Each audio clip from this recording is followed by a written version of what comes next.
Welcome to math classes. आज हम लोग देखेंगे वो क्वेश्चन जो कि सीबीएसई बोर्ड का है। क्वेश्चन कुछ इस तरह से है, in the class test the sum of the Shefali's mark in mathematics and English is 30. Had she got 2 marks more in mathematics and 3 marks less in English, the product of their work marks would have been 210. Find out her marks in 2 subjects. इसको मैं translate किया हिंदी में। ये प्रश्न कह रहा है कि एक परीक्षा में गणित की और अंग्रेजी में शेफाली का अंकों का योग 30, यदि उसमें गणित में 2 अंक अधिक मिले और अंग्रेजी में 3 अंक कम मिले होते तो उनके अंकों का गुणनफल 210 हो जाता। दोनों विषयों में उसका अंक ज्ञात कीजिए। तो यहाँ देखिए दोनों अंकों का योग दिया है। दोनों जो 2 एग्जाम है गणित की और अंग्रेजी की, दोनों के अंकों का योग 30 है। अब यहाँ ध्यान दें, यदि हम किसी एक को x मान लें तो दूसरा क्या होगा 30 माइनस x होगा, क्योंकि दोनों का योग 30 हो रहा है।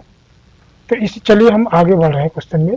हम मानेंगे माना शेफाली के गणित का अंक x है, इसलिए अंग्रेजी का अंक जो होगा 30 माइनस x हो जाएगा। अब कंडीशन क्या कह रहा है, यदि गणित में 2 अंक अधिक मिले और अंग्रेजी में 3 अंक कम मिले, यानी इसका मतलब हो गया गणित में हम 2 जोड़ेंगे और अंग्रेजी में 3 घटाएंगे, यानी x प्लस 2 हो जाएगा गणित में, और अंग्रेजी में 30 माइनस x हमारा दिया है 3 सब्ट्रैक्ट करेंगे, इसको छोटा करेंगे, 30 में से 3 घटाएंगे 27 माइनस x हो जाएगा।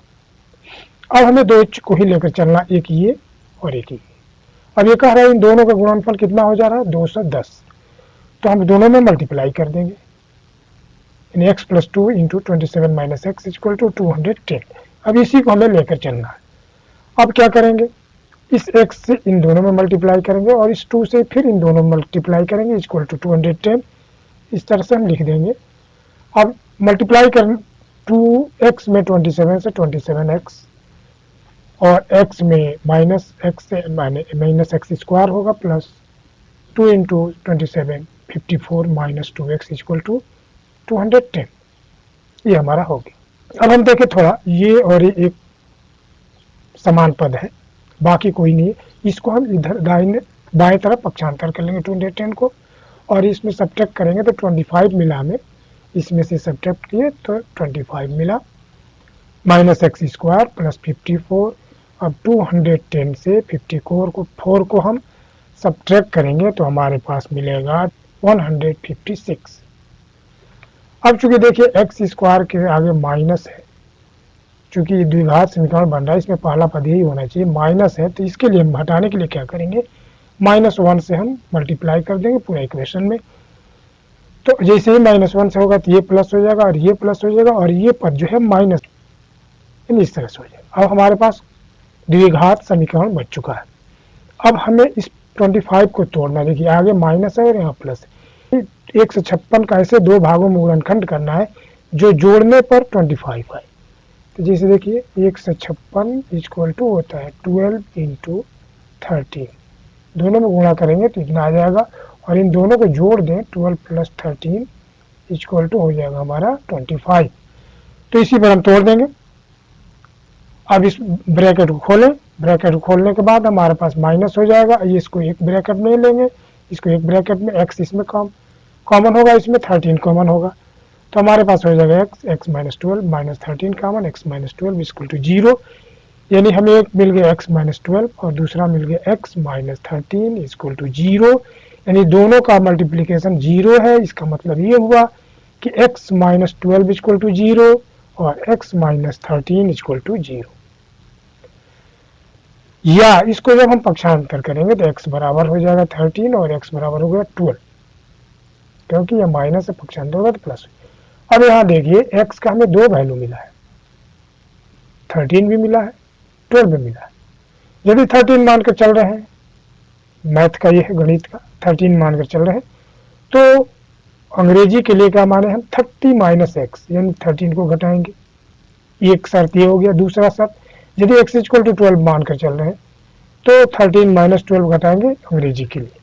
तो चलिए इसको हम देखें, यदि x बराबर 13 है तो गणित के अंक 13 हो गया, और इसलिए अंग्रेजी का अंक होगा 30 माइनस 13 इक्वल टू 17।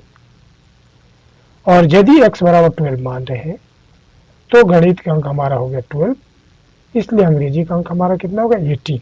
यानी हमारे दो शर्त बने 13, 17 एंड 12 और 18। यानी ये भी आंसर दिया हो तो सही होगा और ये भी आंसर दिया हो तो सही होगा और दोनों भी दिया हो तो सही होगा। धन्यवाद। यदि ये वीडियो आपको अच्छी लगी तो कृपया लाइक एवं शेयर करें तथा यदि जो इस चैनल पर नए हो वो इसे सब्सक्राइब करें और बेल आइकन को प्रेस करें ताकि नोटिफिकेशन आपको मिलता रहे। Find out the value of x and y and z. ये तीन इक्वेशन दिया गया है, तीनों इक्वेशन को हमें सॉल्व करके एक्स, वाई और जेड का वैल्यू फाइंड आउट करना है। चलिए प्रश्न को शुरू करते हैं। प्रश्न कुछ इस तरह से है, देख रहे हैं x equal to y plus 2 z, 3x minus z equal to 7 and 3z minus y equal to 7। पहला इक्वेशन को हम थोड़ा ध्यान से देखें। ये तीनों चर पद दिया हुआ एक्स, वाई, जेड और इन दोनों में दो इक्वेशन में एक्स और जेड है, इसमें जेड और वाई है, लेकिन इन तीनों में जो है तीनों वेरिएबल दिया हुआ एक्स, वाई और जेड। तो पहले हम पहले समीकरण को लेते हैं। ये हमारा क्वेश्चन है जो कि दिया गया था, इसको पहले नोट कर लिए हम। इसको पहला समीकरण को हम ले रहे हैं। लेने के बाद इसको हम पक्षांतर कर दिए। ये चूंकि बाएं पक्ष में जाएगा तो माइनस माइनस हो जाएगा, minus y minus 2z equal to 0। ये हमारा हो गया। उसके बाद हम क्या करेंगे, थोड़ा दूसरा समीकरण और तीसरा पर ध्यान दें हम। दूसरा समीकरण में एक्स और जेड और तीसरा में जेड और वाई है। यदि इन दोनों इक्वेशन को जोड़ दें तो हमारे पास एक्स, वाई, जेड तीनों मिल जाएंगे। तो हम इन दोनों समीकरणों को हम जोड़ देंगे। देखिए 3x minus z plus 3z minus y equal to 7 plus 7। 3x और z में सब्ट्रैक्ट होगा, 3z से z सब्ट्रैक्ट हो गया, 2z हो जाएगा, माइनस वाई इक्वल टू 14। ये हमारा अगला इक्वेशन हो जाएगा 3x plus 2z minus y equal to 14। अब हम इन दोनों इक्वेशनों को लेंगे, इस इक्वेशन को लेंगे और इस इक्वेशन को लेंगे। पहला को हम 2 मान लिए, दूसरा समीकरण को हम 2, पहला समीकरण जो हमें आया उसका 1 माने समीकरण नंबर 1, दूसरा जो हमें मिला था उसको 2 मान। अब थोड़ा हम ध्यान से देखें, इसमें बहुत चीजें ऐसे जो बराबर दिखाई दे रहे हैं, यानी वाई से वाई ऑटोमेटिक कैंसिल हो रहा है। जेड जो है ये कैंसिल नहीं हो रहा है, एक समान तो है, लेकिन जैसे इसका चिन्ह एक समान है, यदि जेड को काटना चाहेंगे तो वाई बचेगा, वाई को काटना चाहेंगे तो जेड बचेगा। तो किसी कोई एक को खत्म करना होगा, या तो वाई को आप खत्म कीजिए नहीं तो जेड को, क्योंकि दोनों पद जो है समान है, दोनों एक साथ नहीं कटेंगे। चिन्ह पर ध्यान देंगे तो आपको पता चल जाएगा। तो इसमें हम क्या करेंगे, हम चाह रहे हैं कि y से y कैंसिल हो जाए, तो इसके लिए हमें क्या करना होगा, घटाना पड़ेगा। ये माइनस, ये प्लस और ये हो जाएगा प्लस और ये माइनस। तो 3x में से हम x घटाएंगे तो हमारे पास होगा 2x। और ये z की बात है तो देखिए प्लस 2z ऊपर है और प्लस 2z नीचे है, 4z इक्वल टू 14। 2 कॉमन लेकर भाग दीजिए, x plus 2z equal to 7। ये हमारा एक नया समीकरण मिल गया। अब चूंकि तीनों हमारा इक्वेशन का था, उसको भी थोड़ा हम देख ले पहले। हमारा तीनों के इक्वेशन जो था यही था, जिसमें हमें मिल गया x plus 2z equal to 7। ये अब इसमें से x और z देखिए किसमें, इस समीकरण को हम ले लेंगे इसके साथ। चलिए इसको नोट करें, 3x minus z equal to 7, ये समीकरण नंबर 2 हो गया। और इस समीकरण में हम देख रहे हैं z के पास 2 है, तो इसमें हम 2 से मल्टीप्लाई कर देंगे, इसलिए यहाँ पर 2 लिखा गया है, नहीं 2 से ये मल्टीप्लाई है। जो 2 से जैसे ही मल्टीप्लाई करेंगे आपका मिलेगा 6z minus 2z equal to 14। और इसमें से इस समीकरण को सब्ट्रैक्ट कर दी, लाइए घटा दीजिए इसको। चूंकि ये दोनों का चिन्ह समान है इसलिए आपस में दोनों कट जाएंगे। हमारे पास होगा 6 1 7, 7x इक्वल टू 21, इसलिए x इक्वल टू 3। पहला वैल्यू हमें मिल गया x का। अब x का वैल्यू मिल गया हमें, y और z का निकालना था। x का वैल्यू देखिए किस में है, यदि x के हम वैल्यू भर दे रहे हैं तो z का हमारा वैल्यू आसानी से निकल जाएगा। तो देखें हम x बराबर 3 है, पहले समीकरण को हम देख लें, यही हमारा समीकरण है, हम मान को भर रहे हैं। देखिए 3 यानी इस समीकरण को हम लिए, z की जगह पर 3 भरा, 3 into 3 minus z equal to 7, 9 हो जाएगा।